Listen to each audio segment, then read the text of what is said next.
What would constitute a successful football season for Nebraska this fall? I mean, mine is always getting better, in my opinion. And I know that won't be enough for some, but yeah, I think they've got to add to their win total. And then I think they've what's the schedule like this year? I don't know if there's any specific games that I think they need to win, but yeah, I think 7+ wins is probably it.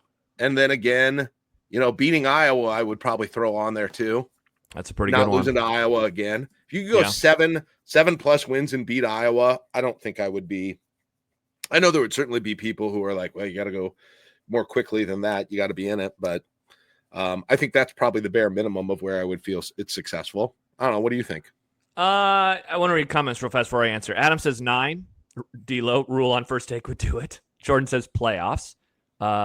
Jab says they'll win 8 games and people will still call it a failure. Perhaps. My wife, Riss, no blowout losses. Matt, 8 regular season wins would be a very happy season. Furls have to beat Iowa. D-Lo, 7-8 enough. Jabs, I'd be good with 8. Husker for MU, I want a big win, a top 25 win. That's a good one.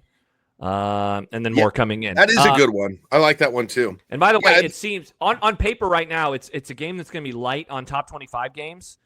Michigan certainly will be one. I think they're going to beat Oklahoma. That'll be a top 25 game in late September, rather.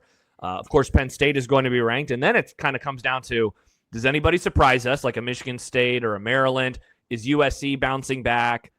Is Iowa ranked when they play them, et cetera, et cetera? My answer is this, Jack. Nebraska plays 8 games in September and October before they have their final 4 in November.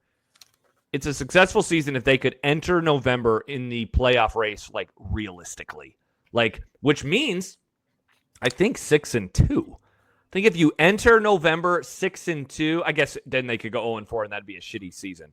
Mm-hmm. But if they can enter that, I would just love to talk about a team in November where it's like, where I'm listening to KOTN and they're like, wow, look at Nebraska. It's going to be tough, but if they go 4-0, they're going to be a playoff team. Yeah. I think that would mark a successful season. Maybe 7. When I said 7, I think that's just the bare minimum that I wouldn't be like screaming like, okay, it's time to really, really change things. But if you wanted me to come out and say that felt like a successful season, yeah, you're probably right. 8, beat Iowa and freaking upset someone. That'd be nice. Right. That's what I'm talking. And I'm not including Iowa.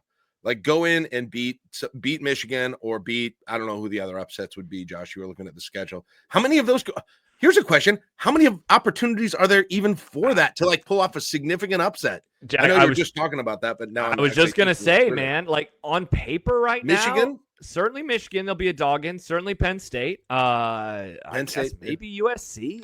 I don't know, man. It's I would love to see the SP plus for some of these early games. Honestly, maybe that's an exercise I'll do before our pod next week.